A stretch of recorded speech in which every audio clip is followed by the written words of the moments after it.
Siap. Siap.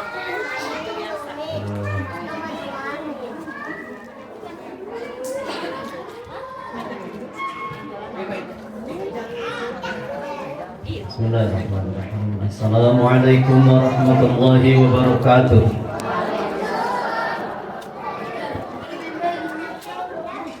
Alhamdulillahilladzi anzala as-sakinata wal hidayata ala qulubil mu'minin wa huwa alladzi habana bil imani wal yaqin.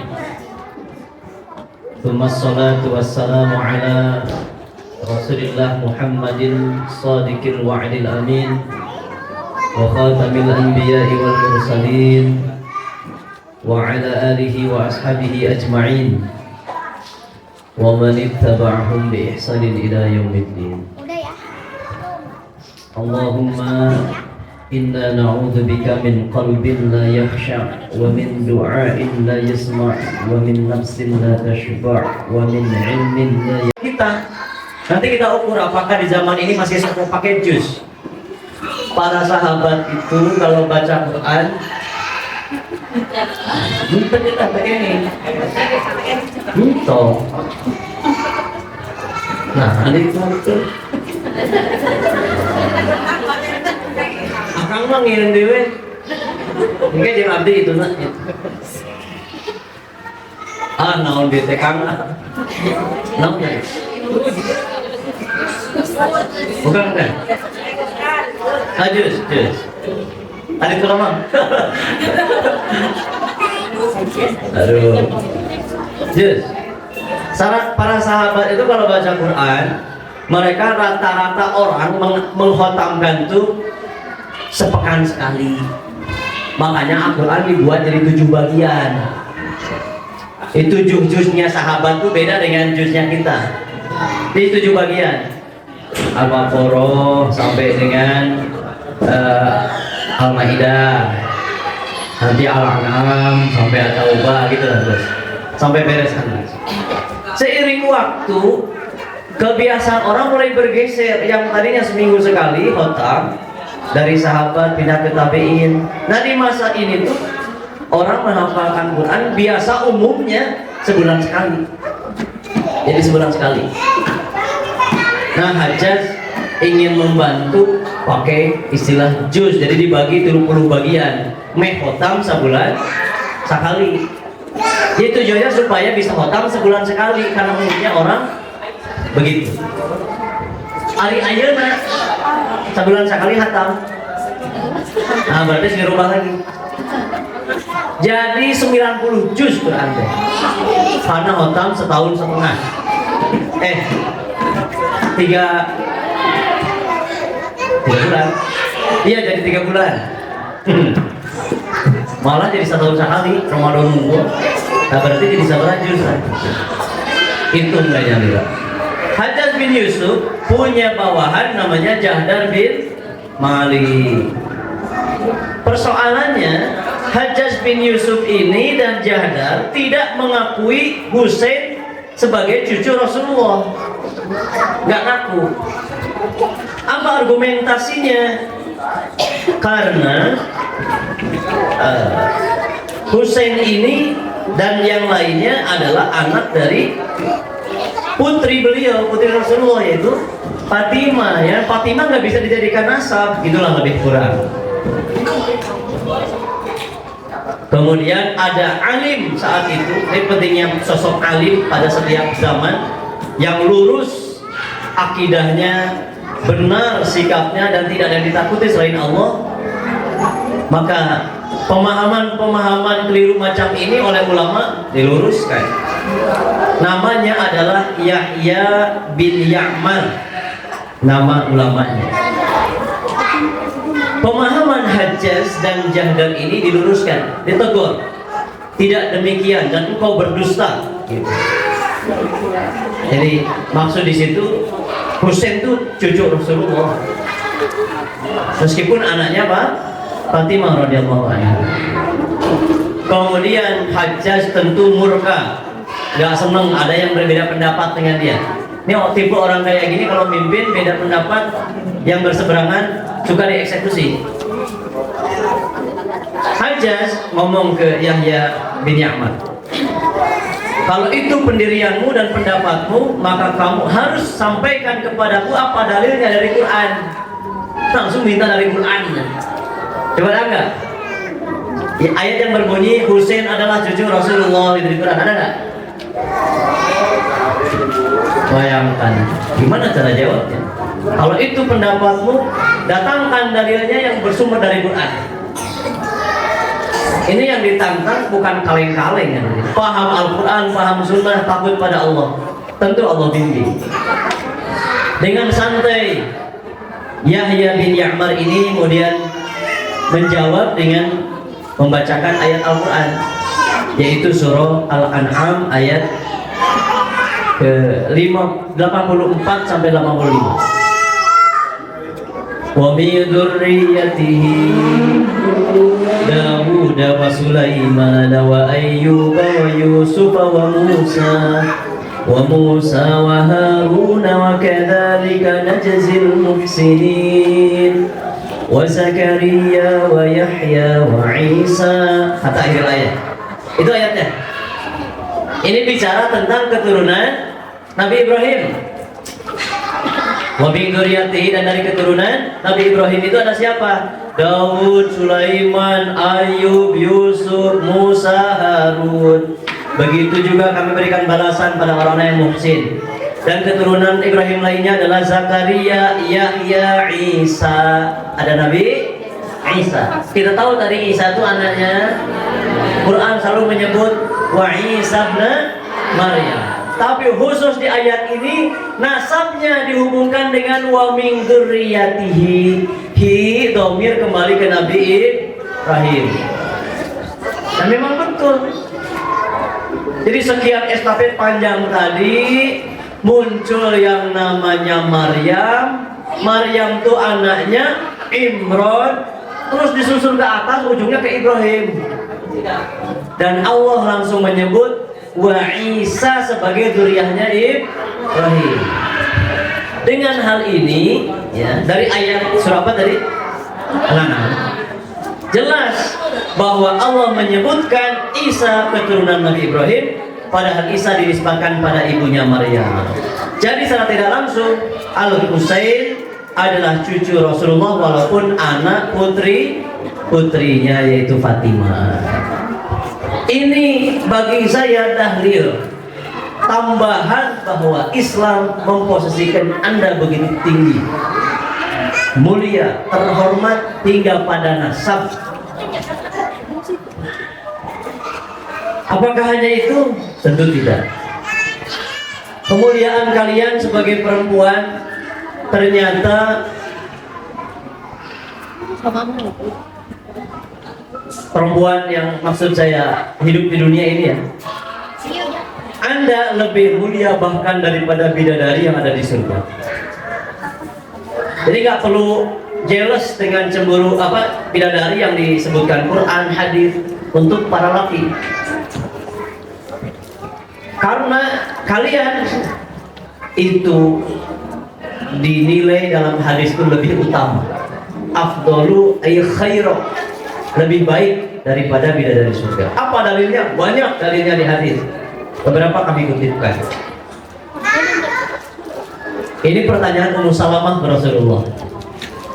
Ketika Rasul bersabda, ketika Ummu Salamah bertanya, lebih utama mana wanita dunia ataukah bidadari surga yang bermata indah itu ya Rasulullah?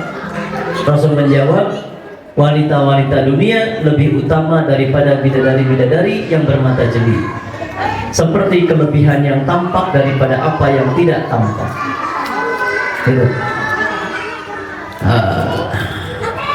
mana ya hadis-hadis lainnya?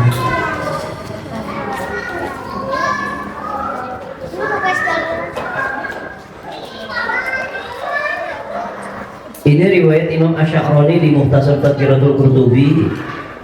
Wa fil hadits anna Rasulullah sallallahu alaihi wasallam qala innal adamiyat minan nisa'i ahli dunya afdalu minal huril 'ain 70,000 dhif.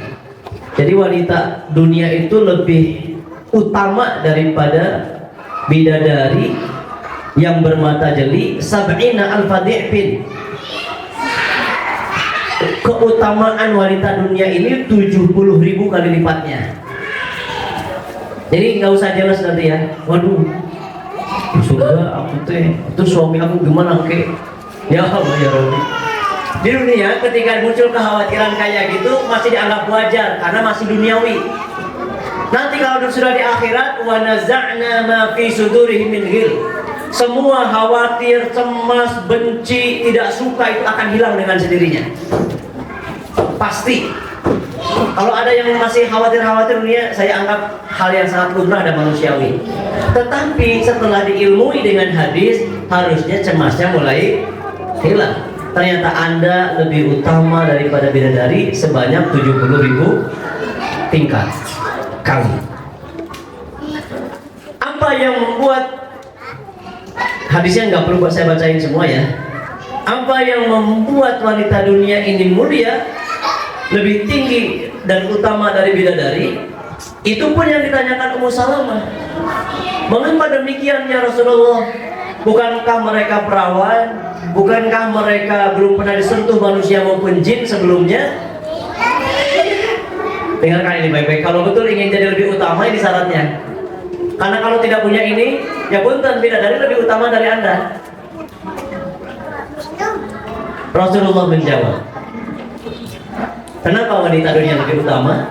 Karena sholat mereka, puasa mereka,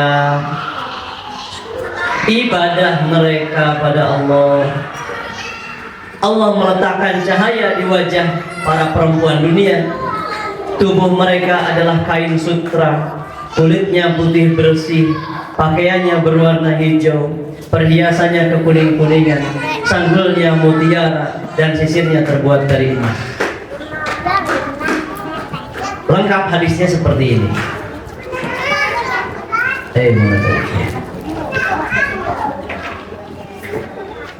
Ini riwayat Imam At-Tirmidzi. Dialognya Ali bin Abi Thalib radhiyallahu anhu dengan istrinya Fatimah. An Ali qala Rasulullah sallallahu alaihi wasallam inna fiha la mujtama'a hurul 'ain yunadina bi sauti lam yasma'il khalaiq bimithliha. Terjemahan awalnya, di surga, ini kata Nabi sallallahu alaihi wasallam, di surga terdapat perkumpulan para bidadari. Mereka menyeru dengan suara yang keindahannya belum pernah didengar semesta makhluk. Jadi Rasul menceritakan wanita di surga belum pernah didengar semesta makhluk. Kami kekal, selamanya takkan binasa. Kami senantiasa bahagia, selamanya takkan bersedih. Kami selalu lapang hati, kami takkan pernah murka. Ada kelapangan hati, legowo gitu ya, lapang dada, tidak akan pernah membenci. Berbahagialah kata Nabi, laki-laki yang mendapatkan kata bidadari tadi, berbahagialah laki-laki yang mendapatkan kami dan kami mendapatkannya. Ini omongan bidadari surga nih. Kami begini begitu, kami begini begitu. Maka laki-laki dunia betapa bahagianya kalau dapatin kami dan kami juga mendapatkan mereka. Sebagai perempuan, Fatimah mendengarkan suaminya menyampaikan sabda Nabi, juga komentar. Bukan Fatimah, aduh punten. Aisyah, istri Nabi SAW. Istri Nabi SAW. Mendengar suaminya Rasulullah ngomong kayak tadi, Aisyah, dan kita tahu Aisyah ini di antara istri-istri yang paling pencemburu. Aisyah komentar, jika para bidadari itu mengatakan demikian, itu waduh, dengan kecerdasannya nih, maka perempuan beriman yang berasal dari dunia akan menjawab begini, ya Rasulullah. Gagah, siap-siap hafalin kalimatnya ya. Ulangi, jika para bidadari berbicara demikian ya Rasulullah, maka perempuan beriman yang berasal dari dunia akan menjawab begini, hei bidadari surga, gitu. Jangan terlalu bangga lu ya, jangan dulu pede ya, lebih kurang begitu. Kami perempuan dunia melakukan sholat, sementara kalian tidak. Kami berpuasa, kalian tidak. Kami berwudu, kalian tidak. Kami bersedekah, kalian tidak. Kemudian Aisyah melanjutkan kalimatnya, keutamaan mereka kemudian mengalahkan para bidadari itu demi Allah. Jadi wanita dunia kalau solihah selesai, kalian tidak akan pernah bisa dibandingkan dengan bidadari surga. Mereka nggak ada apa-apanya. 70.000 tingkat. Meskipun Anda di dunia tidak pernah pakai skincare, seringnya hanya pakai press care, tapi kalau solehah, insya Allah lebih baik dari bidadari surga. Begitu. Kurang puas dengan pernyataan ini? Masih kurang bahagia jadi perempuan? Masih menderita sebagai wanita? Saya tambahkan, jika masih belum puas. Bahkan pengaruh perempuan itu sangat besar terhadap rumah dan yang mengisi rumah. Pengaruh kalian begitu dahsyat para akhwat. Fabi ayyi ala'i rabbikuma tukadziban. Harusnya kalimat ini sering dibaca tuh. Anugerah mana lagi yang membuat kalian ini mulia, tapi kalian dustakan, sehingga jadi perempuan teh asa yang paling menderita di dunia teh, paling melarat, sengsara, tertindas di muka bumi, sampai mau-maunya ngadopsi paham sekuler, sekularisme, emansipasi, feminisme, dan lain-lain. Kurang naon atuh ecik, kurang ngopi jika nama simpuring kurang ngopi sebagai rasa syukur itu ya.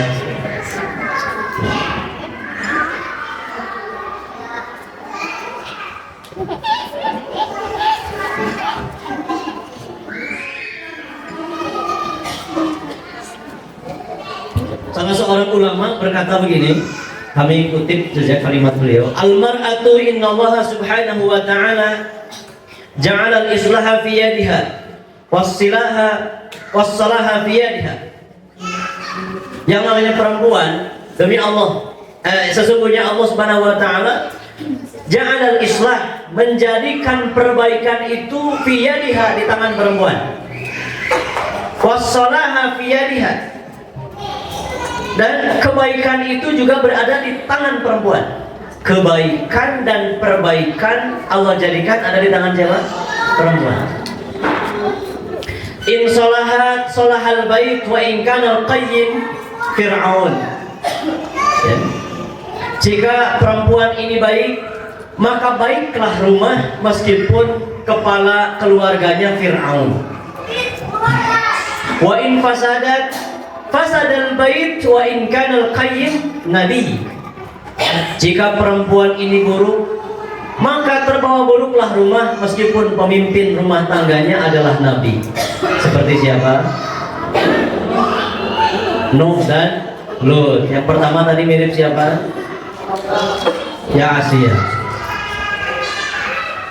Hiya syamsun aslun nur. Perempuan itu seperti matahari yang menjadi sumber cahaya. In hiya asyraqat, kalau dia terbit, ya bersinar. Hiya thawb, perempuan itu pakaian. In tahurat fal bait tahir, perempuan itu pakaian. Jika perempuan ini bersih dan suci, maka rumah akan terbawa suci. Itu para hamba Allah. Namun wa in danasat, jika perempuan ini terkena najis, kotor, tercemari, fal bait qad syabahar rij, maka rumah akan menyerupai kotoran. Kalian mulia, tinggi, terhormat tiada duanya. Bahkan kami laki-laki memiliki kecemburuan terhadap derajat mulia itu. Dan ternyata kalian juga lebih baik daripada bidadari. Kemudian pengaruh, dampak, influence kalian begitu besar terhadap rumah dan seisi rumah. Maka Belajarlah terus-menerus, ilmui diri supaya kalian bisa menjadi pakaian yang suci, cahaya yang bersinar, menjadi kebaikan dan memperbaiki yang ada di rumah itu. Namun sebaliknya, jika kalian kotor, najis, rumah itu akan terbawa najis. Kalian rusak, rumah itu juga kehilangan kesuciannya. Bertakwalah pada Allah saudari-saudariku sekalian. Semoga Allah menjaga kalian. Dengan argumentasi-argumentasi tadi, tidakkah kalian cukup bahagia dengan apa yang telah Allah, Rasulnya, dan agama ini tetapkan pada kalian? Masih ngulubut hirupna, peda can kabeli A, peda keciga batur, peda can kahontal iya mimpina. Masih gak bahagia? Hanya sekadar hanya karena dijuridin saudara, teman, tetangga, terus kalian tidak bahagia dengan keutamaan ini? Kacidah. Jadi kebahagiaan yang seharusnya tidak pernah ada yang merenggutnya dari kalian, bisa digeser oleh perkara-perkara yang tidak prinsip, perkara-perkara murah, rendah, dan hina. Gitu. Ulangi, kalian bahagia tidak ini? Ayo bukti bahagia no sih?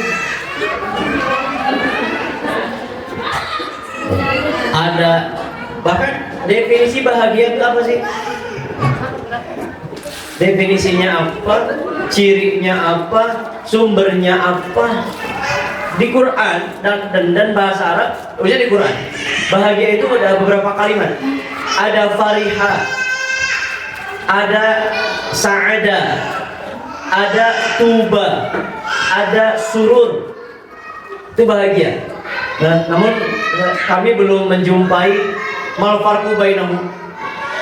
Apa perbedaan kata bahagia yang Al-Quran sebut? Saya belum dapat ilmunya tuh. Beberapa nanti ayatnya akan kita kutip, karena pembahasan kita siang hari ini hanya dikerucutkan pada bagaimana kita menjadi wanita yang bahagia, sehingga tidak memerlukan kebahagiaan lain dari orang lain dan lain sebagainya. Dan ini mungkin substansi utamanya ya. Kira-kira sampai jam berapa saya harus segera akhiri? Atau sekarang aja nih? Karena sampai jam 3 dini hari tadi itu baru ngumpulin bahan-bahan masakannya. Ayatnya kumpulin, hadisnya kumpulin, kalimat ulama kumpulin, buku-bukunya kumpulin, gitu doang. Nah, kemudian dirangkai tadi sebelum berangkat ke sini. Kira ada tubuhnya nih teh.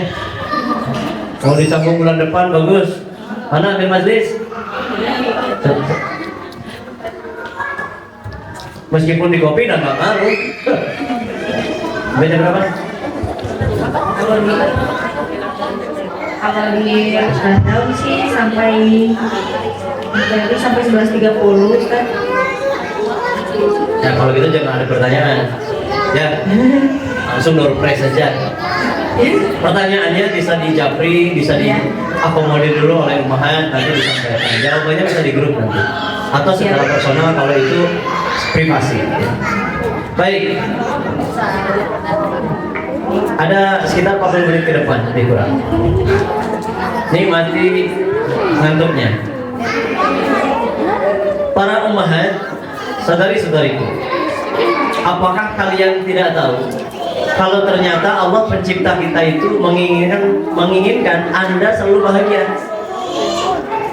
Allah pencipta kita ingin Anda perempuan selalu bahagia, sampai ditegaskan berkali-kali di Quran.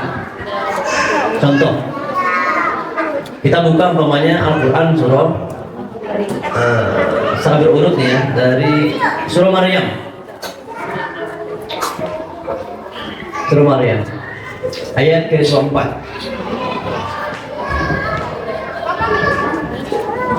Di Maryam إذ انتبذت من أهلها مكانا شرقيا. Terus.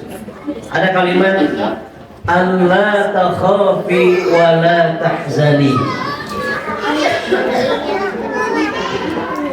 Kalau nggak salah, sudah. Ayat ke 24. Maryam surah ke-19.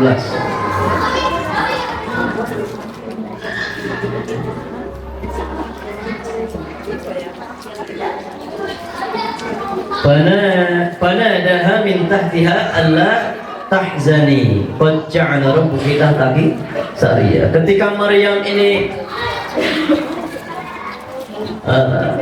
hamil besar dan akan melahirkan, dihibur ketika dalam kesedihan yang luar biasa dia harus meninggalkan kaumnya. Tentu sedih yang bisa dibayangkan gak sih oleh kalian? Berusaha menjaga kesucian dan dikenal luas oleh masyarakat sebagai perempuan yang solihah, tapi tiba-tiba hamil. Maka muncullah fitnah kalau Maryam ini berzina. Bisa dibayangkan suasananya, kesedihan yang waduh, saya tidak bisa merasakan itu hadirin. Sedih luar biasa. Ayat-ayat sebelumnya itu digambarkan, atau setelahnya gitu sebentar. Setelahnya, fa'atat bihi qaumaha tahmil. Qalu ya Maryam laqad ji'ti syai'an fariya.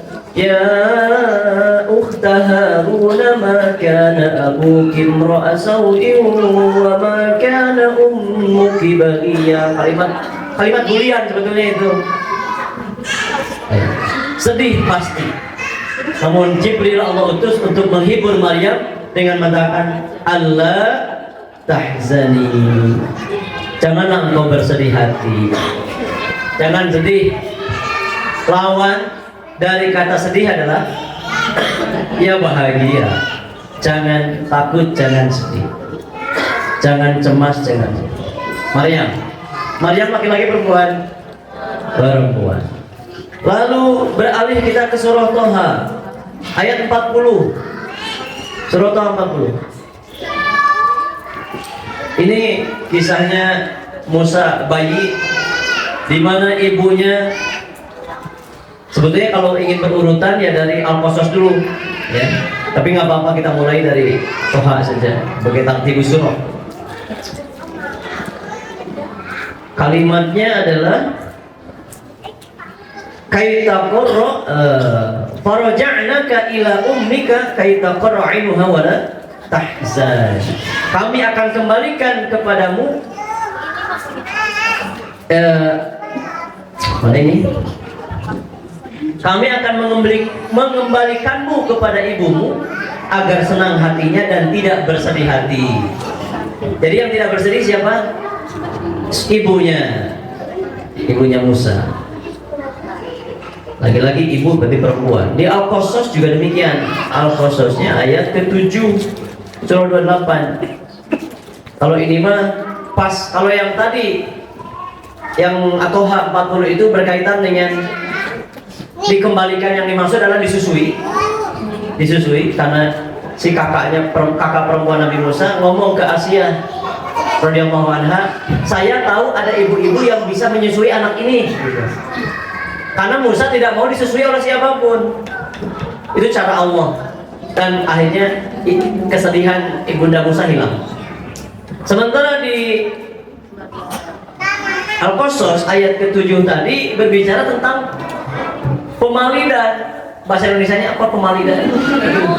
Penghanyutan. Nah, penghanyutan hadirin. Beda nahun atuh. Penghanyutan, benar kan penghanyutan ya?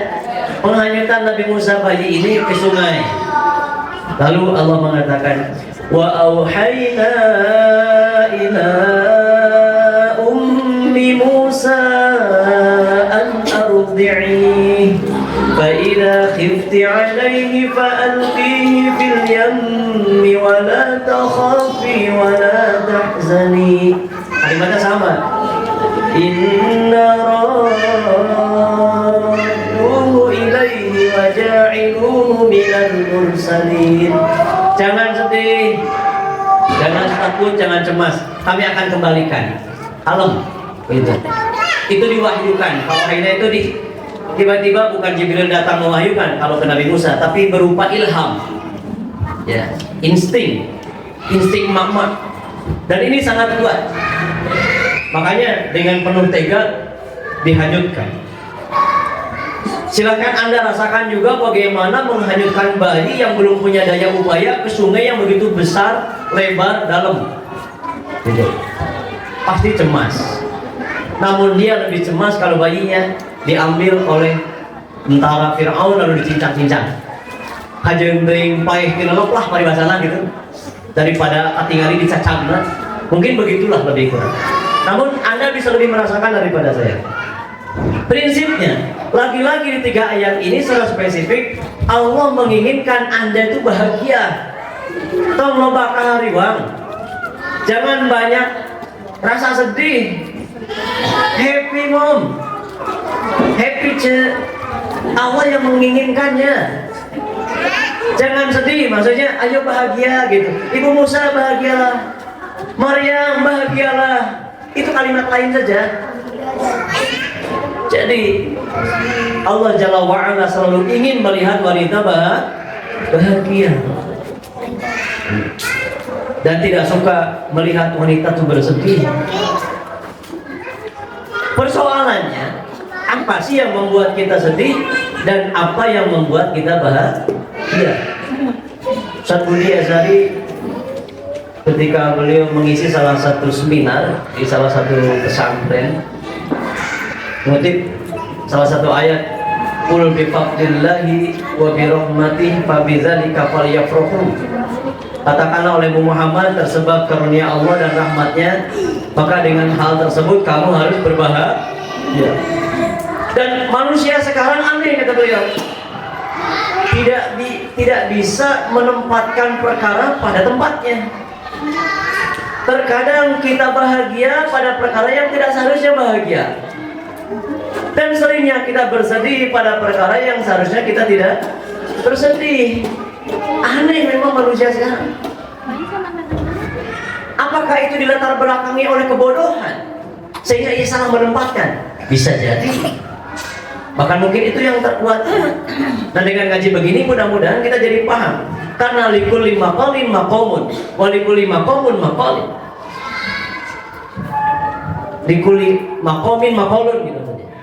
Setiap tempat ada ucapannya, setiap ucapan ada tempatnya. Begitupun bahagia, ada tempatnya. Sedih, ada tempatnya. Boleh nggak muslimin bersedih? Hamba Allah, umat Rasulullah sedih boleh? Kalau tadi malam tuh dan 2 bulan berturut-turut kita bahas masalah marah ke para abah. Karena kita membahas sifat al-hilm dan al-anah. Saya kata tanya, boleh nggak kita marah? Bingung para abah tuh. Kalau boleh, pada ranah apa? Kalau tidak boleh, pada ranah apa? Saya tanyakan, kalian pernah marah? Pernah katanya. Coba sebut. Atau diimplong-implong, marahnya pada perkara apa? Apakah pada perkara yang dibenarkan oleh syariat atau tidak? Ternyata rata-rata ngaku, kami masih marah pada perkara yang tidak dibenarkan syariat. Gitu. Yuk kita latihan. Kita memiliki sifat al-hilm dan al-anah dari sekarang. Saya sendiri latihan, terutama di jalan raya. Nyetir tuh, setir tuh panas hawanya. Apalagi disalip beat kreditan oleh emak-emak. Itu main klaksonnya. Maaf tidak jangan tersinggung. Tapi itu dia sedang terus berlatih, maka memperbanyak sholawat aja di jalan bersama istighfar. Dan tentunya diingatkan oleh anak-anak. Sabar ya, dijanji detik-detik ingatan detik. Yang sabar ayo. Ya terima kasih. Tapi kekeh sok atuh. Gitu. Dibentuk sabarnya ngelakson, bentuk sabarnya nyalip. Kan tidak buka kaca, woi mengototan kan enggak. Cukup disalip saja sambil agak ngutuk sedetik. Saya sedang berlatih mengendalikan hal-hal yang nggak perlu. Itu teh energi. Tidak dapat pahala malah dosa cek atuh nya. Tapi kalau ditabrak orang mah, alhamdulillah nggak pernah emosi saya. Berapa kali, 3 kali ditabrak orang, alhamdulillah nggak pernah emosi. Dan tidak pernah minta ganti rugi. Coba ditabrak, locot si spion. Kabayangnya silang ya Allah Range Rover. Gitu. Ya Allah, ya setelah CX-8 nih. Ya, Hyundai Palisade, ya setelah untung anu pintu nangan 2 mah jok nangan 2 ada keluarga loban. Pajaknya mahal deh. Apa? Ini di apa? Kalau di umahat ini bahagianya dalam hal apa, sedih dalam perkara apa?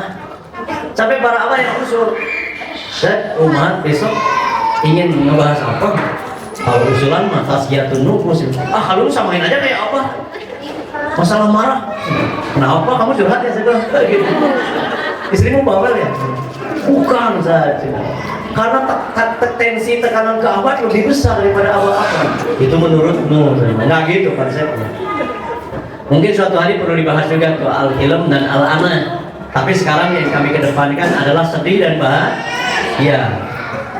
Karena ini boleh jadi dalam pandangan kami yang lebih banyak mempengaruhi. Marah dan senang itu marah dan tidak marah itu hanya dampak dari gitu. Itu mah hanya prediksi saya. Pada prinsipnya lagi-lagi Allah menginginkan Anda bahagia. Makanya diingatkan berkali-kali, la tahzan, alla takhafu wa la tahzan. Saya bacakan kalimatnya nih. Allah memerintahkan wanita untuk berbahagia. Allah menginginkan kita sebagai seorang wanita bahagia atas apa yang terjadi di dalam setiap kehidupan yang kita lalui, apapun dinamika kehidupan. Ya. Hal tersebut ditujukan agar wanita tidak berada pada sebuah kekalutan yang mendominasi setiap waktunya. Karena kalau perempuan yang didominasi rasa ini sudah kalut, tidak bahagia, tadi bahaya akan mempengaruhi seisi rumah. Tanyakan ke suami masing-masing, kalau kalian sedang moodnya nggak bener tuh, kalau sedang atau ngambek, ya ada asap roek, ya tanyain aja. Saya nggak curhat ini, tanyain ke suaminya makanya. Mas, Kang, apa namanya atau naon gitu tadi? Jangan mungkin kabayan. Ai mun mamah kan ngamuk temu asa perasaan si bapak. Ya yang kawin deui.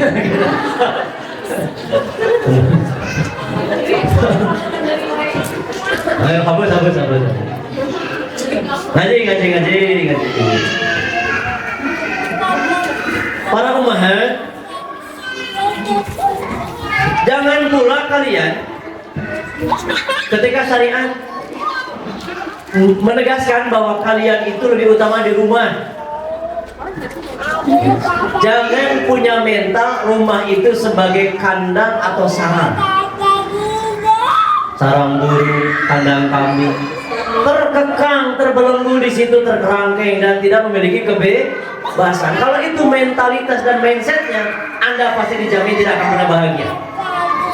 Kalau kita mengenahnya berang rek petinggi bisa istu trek sore ari uing rek keluarga bener izin heula. Gusti itu pasti selama rumah tangga sama di rumah dia stres, sebagaimana menderitanya orang-orang yang dibui di rutan, kecuali rutannya yang di miskin. Akhirnya disebutkan pembukaan duit nggak bisa keluar masuk, dia surga hati. Bahkan selnya ada AC-nya, ada TV-nya dan lain sebagainya. Viralkan, ya itu fakta itu. Bahkan kalapas itu kayak mendadak di mana-mana karena memang dapat suntikan apa istilahnya tuh? Istilah umum katanya gratifikasi, nah gitu. Tiba-tiba kendaraannya beda, rumahnya beda dan lain sebagainya. Ini nggak bahas ngomongin batur itu, ngomongin fakta ya. Jangan sampai punya mental demikian. Apakah rumah penjara untuk Anda? Jadi apa tuh rumahnya? Oh, berarti jannati. Berarti jannati. Tapi status nanti mau dibaca kapan healing, tinggal wadul. Kalau berarti jannati betah di imah atuh. Betah. Wah, apa nak? Tinggal di ayah air terjun apa nak? Ya, kira mantai ya, mantai. Berarti jannati dulu. Minggu nanyakan healing. Jadi rumah itu para umahat betul-betul adalah jalan surga Anda, ya. Oleh karenanya dapatkan kebahagiaan pertama itu mulai dari diri Anda sendiri dan dari rumah Anda. Tong jauhan mikir jauh tuh. Jadi bahagia tuh kalau bisa healing, bahagia tuh kalau punya ini punya itu. Dari Anda dulu, kemudian dari rumah sebagai lingkungan terdekatnya. Karena tadi kita belum mendefinisikan apa itu bahagia. Ini insya Allah di ujung. Apa sih bahagia itu? Dan apa sedih itu? Pertanyaan saya sekarang, apakah bahagia itu diberikan orang lain? Kita dapatkan susah payah atau diciptakan? Diberikan, didapatkan atau diciptakan? Siapa? Kita. Terus kenapa Anda tidak bahagia selama ini? Nah, nuduh gitu, nggak nuduh sebenarnya.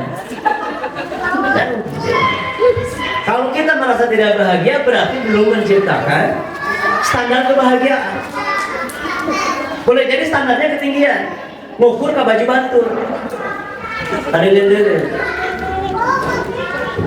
Dan dimulai bukan dari lingkungan terdekat yaitu rumah. Kalau ningali imam batur,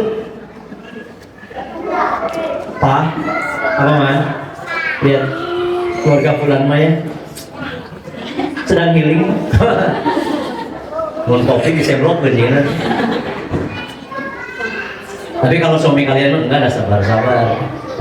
Ya, doakan saja. Mudah-mudahan dalam waktu dekat bisa healing. Kalau perlu kita nggak usah balik lagi ke rumah. Terus ini keliling dunia. Ternyata kebahagiaan itu relatif. Bahagia menurut Anda belum tentu menurut saya. Relatif. Makanya banyak sekali meme itu ada tulisan orang yang tinggal di pantai ingin ke gunung, di gunung hayang ke pantai, di kota hayang, dan sebaliknya. Relatif. Dan kebahagiaan duniawi itu selalu semu, terbatas. Asal enaknya menjual bakso siang-siang kia belobok ke dasar. Mangkok muka dua masih enak? Muka tilu? Bahkan diajak minggu harap kayak itu bakso dari kabayang ini warung kamari. Aku udah harap baik sana. Kecuali kopi. Penting di kopi air ayam deh. Kamu latte. Jadi rumah adalah jalan surga Anda dan mulai ciptakan, hadirkan kebahagiaan itu dari mulai diri Anda sendiri dan dari rumah. Ini ayatnya surah Al-Ahzab ayat 33. Surah ke-33 ayat 33. Tilu. وَقَرْنَ فِي بُيُوتِكُنَّ وَلَا تَبَرَّجْنَ تَبَرُّجَ الْجَاهِلِيَّةِ الْأُولَى وَأَقِمْنَا الصَّلَاةَ وَآتِينَا الزَّكَاةَ وَأَطِعْنَا اللَّهَ وَرَسُولَهُ إِنَّمَا يُرِيدُ اللَّهُ لِيُذْهِبَ عَنكُمْ رِجْسَ أَهْلَ الْبَيْتِ وَيُطَهِّرَكُمْ تَطْهِيرًا. Dan hendaklah kamu tetap di rumahmu, dan janganlah kamu berhias dan bertingkah laku seperti orang-orang jahiliyah dahulu, dan laksanakan sholat tunaikan zakat, taatilah Allah dan Rasulnya. Sesungguhnya Allah bermaksud hendak menghilangkan dosa dari kamu, wahai ahlul bait, dan membersihkan kamu sebersih-bersihnya. Ayat ini memang tentang keluarga Nabi, tetapi tentu ini berlaku umum untuk seluruh ummahat. Ternyata Anda sholat di rumah lebih utama daripada di masjid. Boleh ke masjid? Boleh. Anda lebih utama zikir di rumah daripada tempat lain. Boleh keluar rumah? Boleh. Ingat, jadikan rumah ini lebih utama dan jalan surga yang paling utama, bukan tempat-tempat lain. Jadi bayang tong ngalian ting status postingan batur, nggak ganggu, nggak rusak. Bukankah pernah saya hikayatkan dulu kisah istri seorang yang solih didatangi oleh tetangganya, gara-gara ngaruang riung jadi para ruang. Gue paketut kasalah gitu, kan gitu. Gara-gara kepengaruhan khusus si spesial. Coba kalau suaminya mendoakan buruk, siapa yang mempengaruhi? Semoga dia buruk. Agak awe mah buruk, gimana? Tapi kan tidak didoakan jelek. Jadi batasi nyekrol medsos. Karena Ramadan yang ada di IG itu semuanya pakai filteran. Tahu dari mana? Cenah. Tidak ada yang asli. Ya, loba menipu. Ayo katingali jika danonya hijau. Ternyata liang di jalan aspal, dipotos bingkai rupa dengan angle tertentu jika danau. Padahal liang di jalan aspal. Menipu. Gue jika hayang gitu, jika hayang kieu, kebahagiaan yang dia dapat akhirnya terasa kecil. Contoh sederhana gini, aya eksperimen sosial di medsos di YouTube gitu Pak. Dua anak ya. Kemudian diberi piring, ditutup oleh mangkok. Yang satu dikasih permen 1 butir, yang satu dikasih permen 2 butir. Disuruh buka secara bersamaan. Ternyata pas dilihat, yang A dapat 1, yang B dapat 2, yang A ekspresinya, yang B jelas bahagia dapat permen. Tapi si A tidak bahagia karena lihat saudaranya dapat pada semua permen. Gitu. Ini bahayanya gitu melihat yang didapat orang lain. Sesederhana itu. Kamu pasti menang pisan. Ini ada sosial eksperimennya untuk anak-anak. Ternyata orang dewasa juga tidak berbeda. Dari ayat tadi para hamba Allah, kita harus menyadari adanya sebuah rumah yang bukan hanya terdiri dari sebuah tembok, atap yang melindungi dari hujan dan panas. Namun hakikat rumah bagi seorang wanita ini bisa menjadi indikator rasa sayangnya Allah kepada wanita untuk melindunginya dari bahaya, dari fitnah, dari masalah lain yang ada di luar rumah. Kenapa Allah menjadikan rumah itu tempat koren tinggal? Karena Allah tahu betapa membahayakan di luar rumah. Apalagi jika tidak menutup aurat. Ya. Jadi rumah bukan hanya sekadar kandang bagi burung, sangkar bagi burung, kandang bagi binatang ternak, tapi rumah disebut juga sebagai baitun, baitun dalam bahasa Arab, karena memang atau di samping baitun ada istilah lain itu sakan ya, atau maskan, tempat tinggal, bukan kandang, bukan sarang, yang merupakan tempat bermalam dan menghadirkan ketenangan. Itu rumah, tempat tinggal, bermalam dan mendapat ketenangan. Dan Anda yang harus menciptakan itu di rumah. Tong nepikeun kasalaki teh atau anak-anak tidak betah di rumah, tidak tenang. Dan Anda juga harus menciptakan kebahagiaan sendiri, ketenangan sendiri di rumah. Dengan semua dinamika yang ada. Ningali seseuheun numpuk tadi, jemureun, setrikaeun, tetap bahagia weh. Tetap bahagia. Rumah bahagia, deui pikiran weh.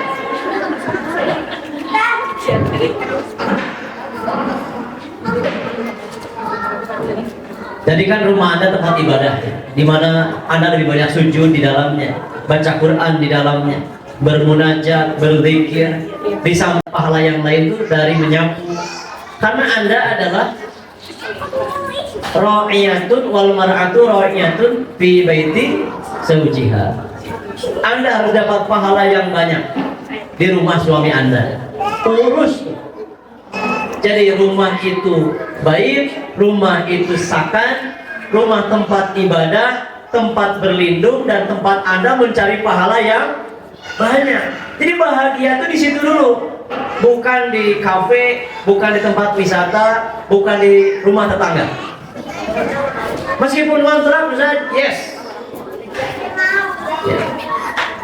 Jangan pernah mengatakan, oh, aku mah akan bahagia kayaknya seperti yang tadi disebutkan, kalau rumahnya sudah punya sendiri, atas nama SHM, atas nama aku sendiri, dan juga disetra utang, gitu, syarat-syarat begitu kan, mata kebahagiaan. Padahal kontrakan nggak bayar, gitulah. Tetangga baik, cai ngocor, gitu. Jangan ditambahkan dengan hal-hal lain yang membuat kebahagiaannya jadi hilang. Ya sebetulnya nggak masalah sih, aku masih kontrak, tapi kalau bisa ada liftnya. Capek kamu mau galon. Aduh, ya udah, kebahagiaannya jadi berkurang lagi tadi. Kenapa sih gitu? Nanti kita akan lihat apa yang disampaikan Imam Syekh Ibnu Athaillah As-Sakandari rahimahullah. Itu para wargi. Masuk bagian akhir. Sebab-sebab kebahagiaan dan kesedihan. Dari surah Al-Ahzab kita lari ke surah Ar-Ra'd, surah ke-13 ayat ke-29. Mari kita buka ayatnya. Surah 13 ayat 29. Alladzina amanu wa 'amilus solihati tuba lahum wa husnu ma'ab. Alladzina amanu, orang-orang yang beriman, wa 'amilus solihat, dan mengerjakan amal soleh, tuba lahum, mereka mendapat kebahagiaan. Ini langsung ayat yang ngomong, bukan saya.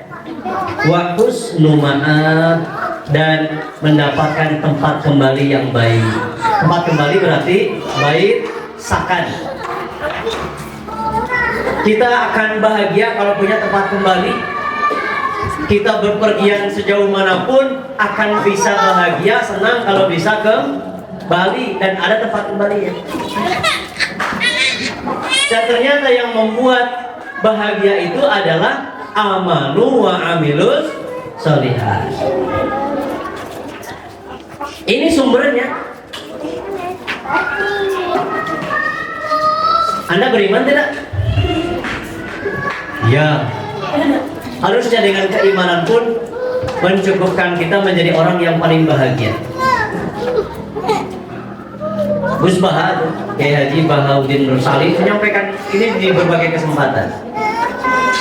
Kalau ada orang yang beriman pada Allah kemudian tidak bahagia, itu aneh gitu dia. Aneh. Wis engel. Angel apa engel? Angel. Bahasa Jawa dia. Angel. Aneh betul. Karena seharusnya dengan keimanan sebagai hamba Allah itu sudah cukup membuat dia bahagia, meskipun dunia luput dari dia.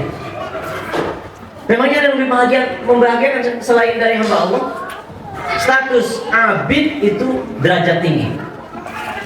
Apalagi kalau si abid ini berhiaskan amal soleh. Anda tadi di rumah sebagai ra'iyah fi baiti zawjiha, lalu Anda sholat, Anda puasa, Anda zikir, baca Quran, tidak membuat Anda bahagia. Dengan apa lagi Anda bahagia kalau itu?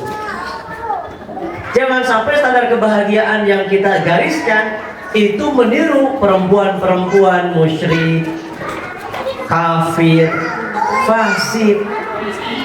Jangan menjadi jalan dari mereka, karena ujungnya kebinasaan dan kesedihan. Nah, dari ayat ini terus akan kita kembangkan. kepada definisi bahagia. Apakah masih selaras dengan ayat ini? Mari kita simak.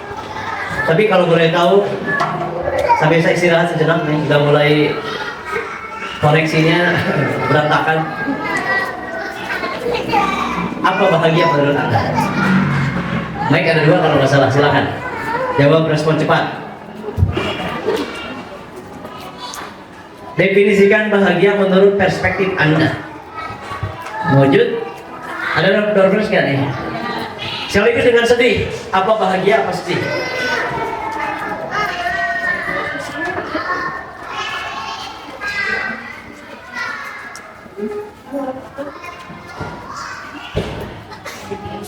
Silakan. Kalau tidak ada, Ada Ustaz. betul. Terima kasih Ustaz. Bahagia adalah sebuah perasaan di mana kenyataan sesuai dengan ekspektasi. Mungkin secara general seperti itu. Kemudian sedih adalah kenyataan tidak sesuai dengan ekspektasi. Terima kasih. Itu, Ustaz. Terima kasih. Ya, namanya juga perspektif. Ada yang lain? Dirasa aja saya kalau bahagia itu apa sih?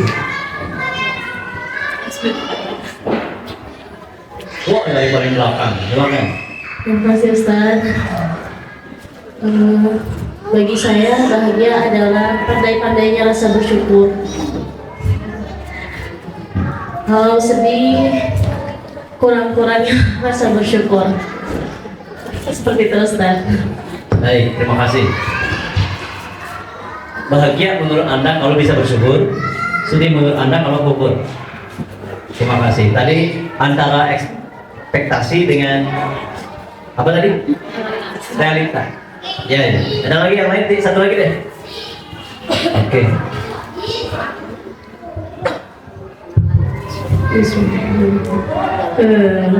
Bahagia itu sebuah perasaan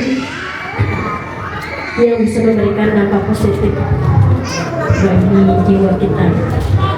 Kalau sedih itu kondisi perasaan di mana memberikan dampak negatif buat jiwa. Mungkin ya. Perasaan benar-benar. Kalau bahagia itu perasaan yang memberikan dampak positif bagi jiwa. Kalau sedih itu perasaan yang memberikan dampak negatif. Terima kasih. Kapasitas saya saat ini tidak ingin membenarkan atau menyalahkan statement-statement tadi, jawaban-jawaban tadi ya. Karena memang tugasnya bertanya dan Anda memang punya sudut pandang tentang definisi dari bahagia. Nah sekarang kami ingin mengajak semuanya untuk menjadikan sudut pandang ulama sebagai definisi kita juga. Bukan menghilangkan yang tadi, tapi mungkin lebih kepada menambahkan. Ya, yang tadi tidak harus dihapuskan. Silakan. Dari siapa di antaranya? Dari Syekh Ibnu Athaillah As-Sakandari. Saya akan banyak menukil beliau karena memang luar biasa penghayatan beliau terhadap kehidupan ini. Ibnu Athaillah As-Sakandari memandang kebahagiaan itu sebagai kalau didefinisikan kebahagiaan itu adalah gitu ya, kondisi hati manusia yang selalu taat dan patuh dalam menjalankan perintah Allah dan menjauhi segala larangannya. Kondisi hati manusia yang selalu taat dan patuh dalam menjalankan perintah Allah dan menjauhi segala larangannya.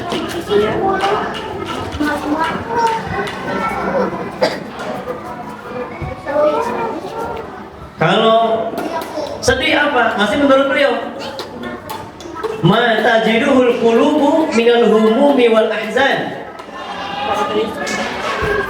fali ajli ma muni'athu min wujudil iyan. Sedih itu apa? Kegelisahan dan kesedihan yang dirasakan hati adalah karena pandangan yang terhalang dari cahaya Allah. Jadi sedih menurut Ibnu Athaillah adalah pandangan batin yang terhalang dari cahaya Allah. Itu sedih.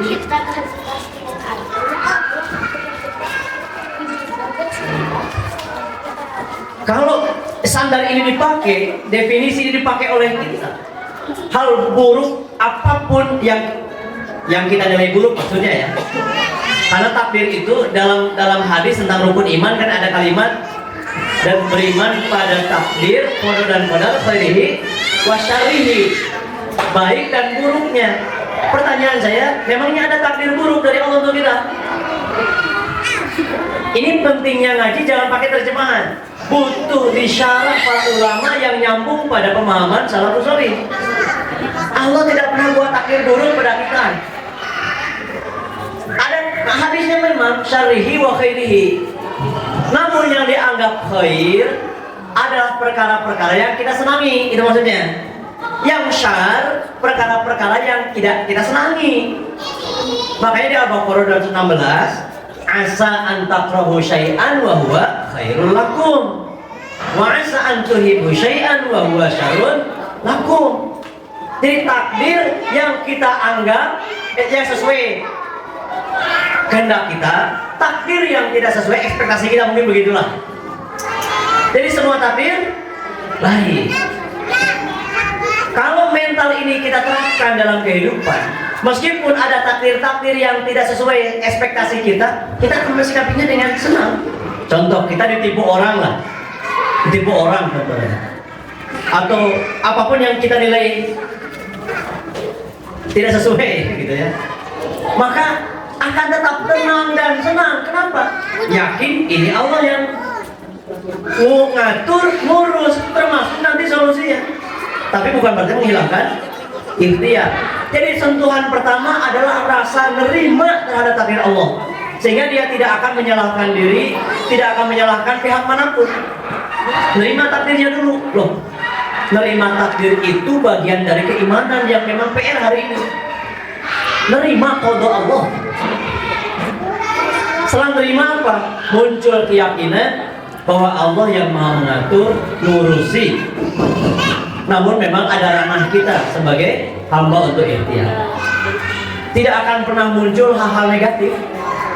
Tidak akan pernah dimentali mindsetnya itu dengan pikiran buruk. Apapun yang terjadi. Ya tadi contohnya tabrak berkali-kali, ngambek, tidak menyelesaikan masalah, sampai pelek mobil tuh hancur tuh dopnya. Terus bodi belakang juga kentop-kentop ditubruk dari belakang. Ngomel-ngomel, marah-marah, melotot-melotot juga nggak bawa mobil baru lagi. Ya sudah. Apalagi kalau orang yang bersangkutan minta maaf, maaf sampai cium tangan, mereka basuh, ya sudah. Minta ganti, katingali, nabrak, make Supra. Ya sudah. Ya nggak apa-apa. Dalam kemudian sambil nyetir, ya Allah, minta roda bobok lah gitu. Tapi di sisi lain, wallahi, apa yang saya ucapkan ketika dapat sesuatu yang tidak menyenangkan, ya Allah, tutupi aib saya, ampuni dosa-dosa saya yang tidak bisa saya hapus dengan sholat, dengan puasa. Gitu saya tidak pernah minta apapun dari dunia-dunia ini. Saya minta aib saya ditutupi, Allah mengampuni saya dan keluarga. Saya nggak minta lebih. Nanti asalkan saya menghadap Allah bersih, aib saya tidak dibuka di seluruh makhluk, itu cukup memuaskan. Dan selesai hal-hal yang menyenangkan buat saya, apapun yang terjadi, happy. Saya diomongkan kesimpulan, ya sudah, itu masalah paham. Kalau benar yang diomongin, mudah-mudahan Allah mengampuni saya. Kalau tidak benar, mudah-mudahan Allah mengampuni dia. Selesai. Lagi pula saya dapat pahala tanpa harus ibadah, dan dihapus dosa tanpa harus taubat. Selesai. Memangnya kamu diomongkan batur kemana itu? Udah sih balas? Enggak. Jadi standar kebahagiaan itu cukup dengan Ibnu Athaillah tadi. Taat pada Allah, jauhi maksiat. Karena munculnya rasa sedih justru ketika pandangan batin kita terhalang dari cahaya Allah.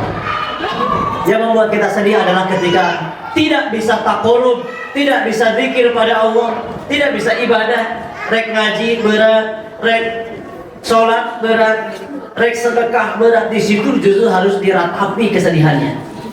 Meskipun bisa healing lancar, rek ngopi bisa, tapi pas baca Quran seayatnya amri seunggah. Wallahi walladzi nafsi nabiyadi, itu imbas dari dosa.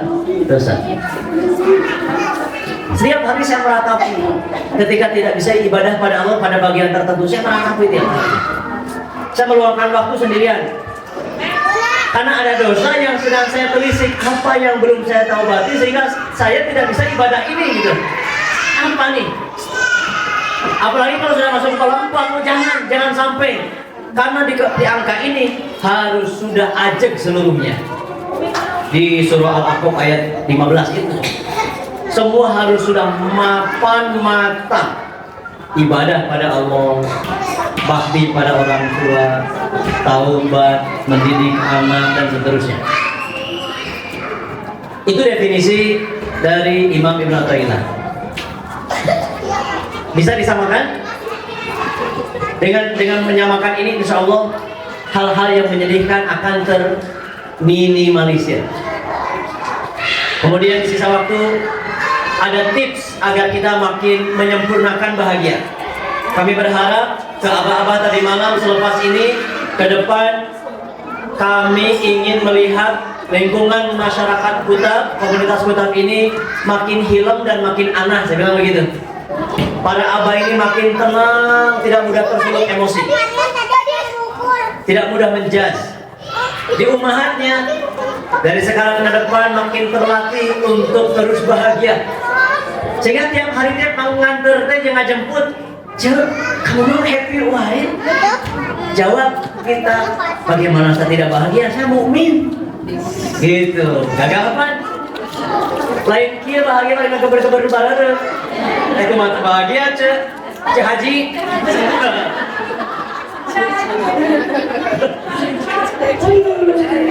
Beriman. Bagaimana saya bahagia saya beriman? Bagaimana saya bahagia tadi subuh bisa berjamaah? Bagaimana tidak bahagia matahari sebelum terbit saya sudah bisa sedekah? Saya bisa baca Quran meskipun seperempat juz. Lu gitu, ya? Bukan, aku dagus healing dari mantai, haji. Tips bahagia pertama dari Ali bin Abi Thalib radhiyallahu anhu. Saya bacakan cepat karena waktu kita sangat sudah habis bahkan. Kata beliau ada 7. 1. La tamrahu ahadan mahma akhtau fi haqqika. Jangan membenci siapapun meski ia menyelisihi hakmu.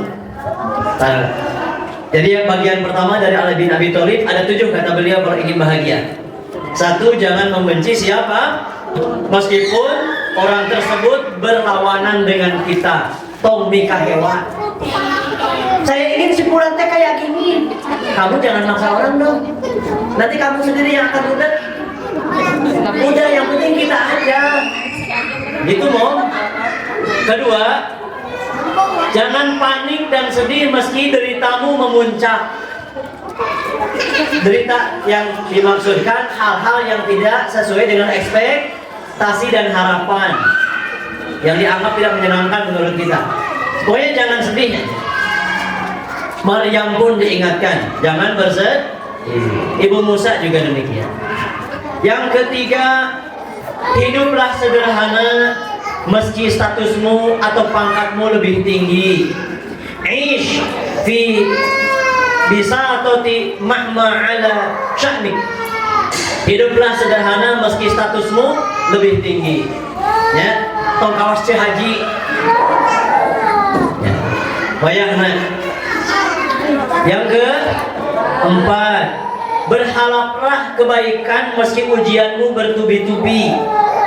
Meskipun banyak ujiannya, budak kering, salaki rodet, dagangan terpayu, tatangga julid, dulur mung nulung, rupa-rupa.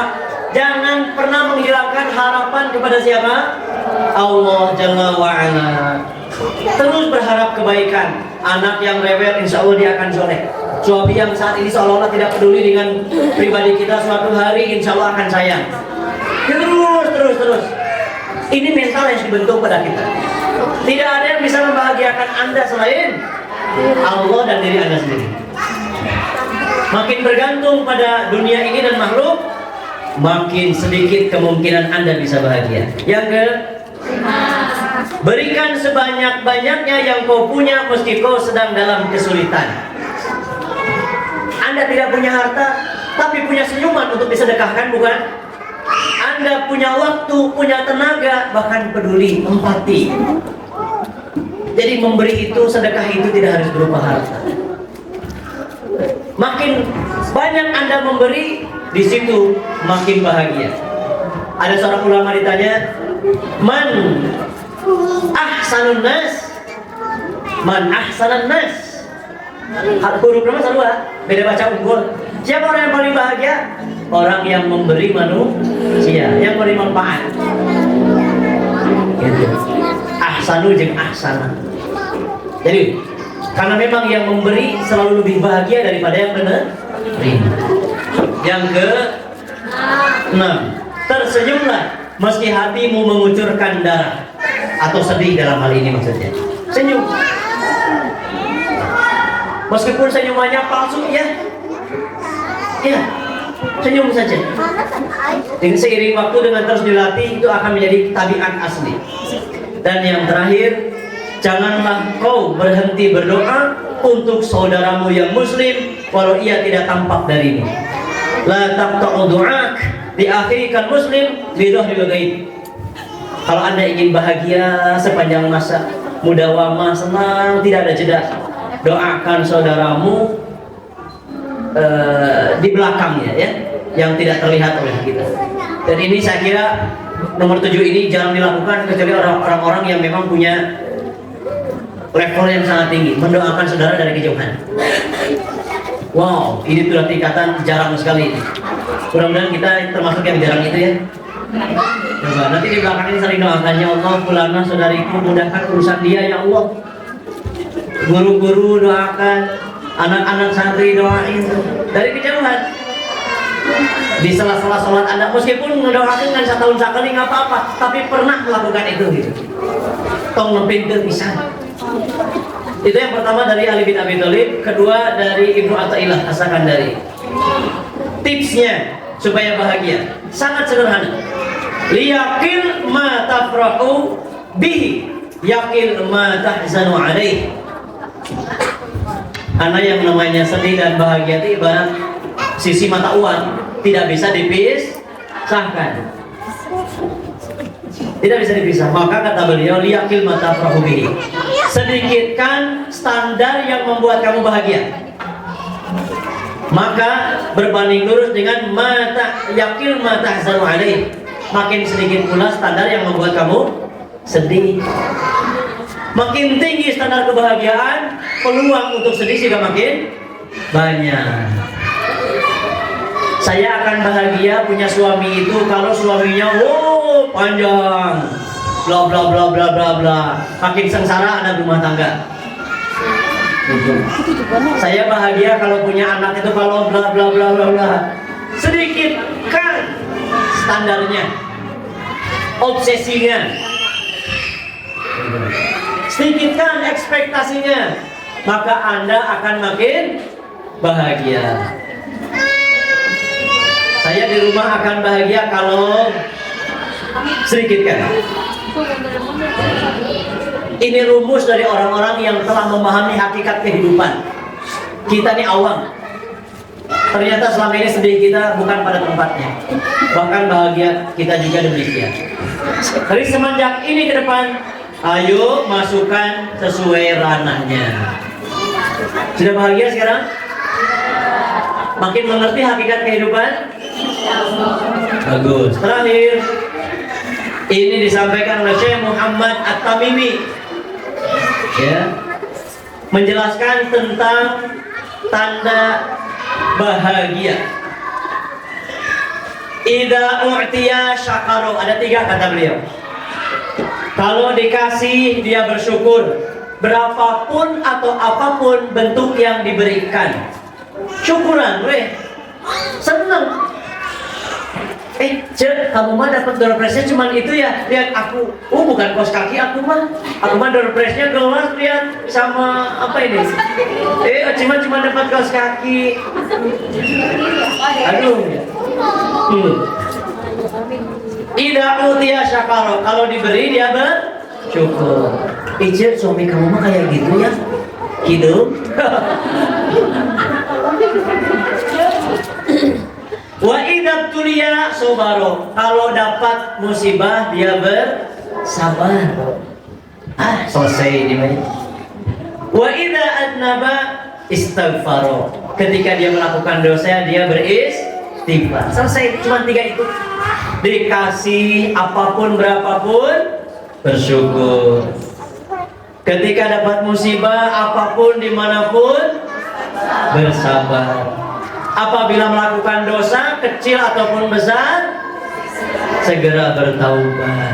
Fa inna haula'i thalath unwanus sa'adah. Yang 3 ini adalah alamat atau tanda dari kebahagiaan. Itu. Ke depan kita akan bertemu lagi, dan setiap bertemu selalu sumringah. Baik, demikian para undangan. Alhamdulillah waktu dulu sudah masuk. Saya ini mengucapkan terakhir selamat